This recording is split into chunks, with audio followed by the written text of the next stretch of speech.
I know a ton of people are not content with Blizzard as a whole. Bobby Kotick, CEO of Blizzard.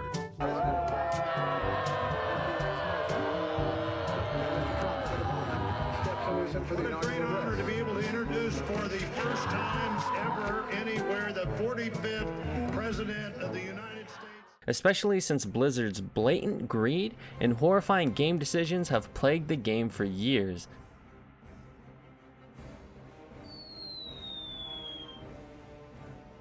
No. And now, there's an ongoing sexual assault charge that makes CD Projekt Red's horrendous work conditions and disastrous release of Cyberpunk seem like a gamer's safe haven. But now, with the golden child of classic WoW being diluted by the innate greed that has been a stain on Blizzard's recent record, it's time to talk about all these issues. Hopefully with the new leaders controlling Blizzard, we will get a better game, and Slobby Kotick won't continue to milk classic WoW with his little grubby hands. I'm a big PvPer, so let's talk about that first. Imagine you're a new player going into TBC Classic, looking to attain your precious Glad title, riding your glorious Gladiator mount into the sunset. But before you can turn into the embodiment of a WoW god, you have to jump through a few hoops first. Well, you have to create your character first, but what do you play? I'm sure many of you rank 1 players watching this video watched a tier list for each class, picked whichever one you thought was the coolest out of the bunch, then had to pick a race to go along with your sweaty class choice. Sure, you could play that badass 8-foot tall Chad that does front flips as easily as typing /spit on your enemies after you one-shot them with pure skill and not your insane gear advantage. But then, you see that undead makes you give any warlock or priest the middle finger as you stick to them like a fat kid on cake. Or human that makes all these flavor of the expansion roguery rollers contemplate life as you sap them in every arena match. It was at this moment that he knew. He fucked up.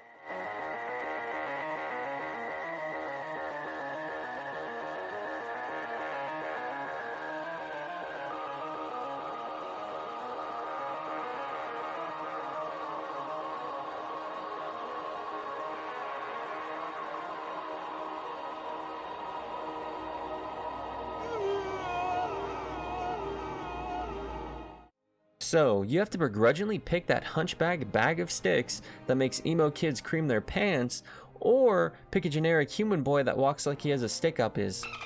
Sure, you may not like that race you have to play, but you do have to do your due diligence to attain that precious Glad title. This, at least, is my headcanon, as I swear every comp above 1500 has the best racials and the best comp wearing the best armor and professions available.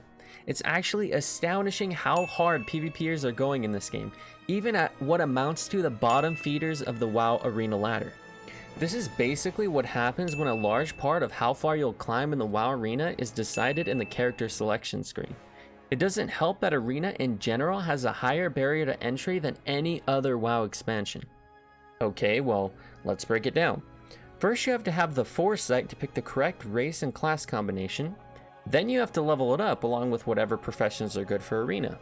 A lot of the times, this is going to be engineering, blacksmithing, or jewel crafting, these of which will cost you thousands of gold to correctly level up, then craft the items you need from these professions. Screw that epic flying mount, you're a PvPer now. You will stick to that 60% flying mount and you will like it. Oh, and I forgot to mention, I hope your server has PvP players on it, because if not, prepare to be milked. So now, you're on the right server with the right combination of class, professions, and race choice, and now you have to find an arena partner. For many fresh players on TBC, you don't have any PvP players as dedicated as you to play with. So now you have to go find whatever you can find on the LFG channel.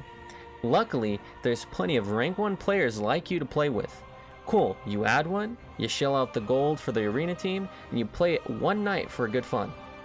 However, you log back on the next day, and pain. Disgruntled, you shrivel up into a ball, vowing never to do PvP again. If you enjoyed the video, please contemplate hitting that subscribe button, liking the video, and giving me a little bit of feedback on if you like the video or anything I can improve. But overall, I hope you enjoyed it, and I am thinking about making this into a two-part series where I talk about everything wrong with PvE and TBC, but that may or may not be coming soon.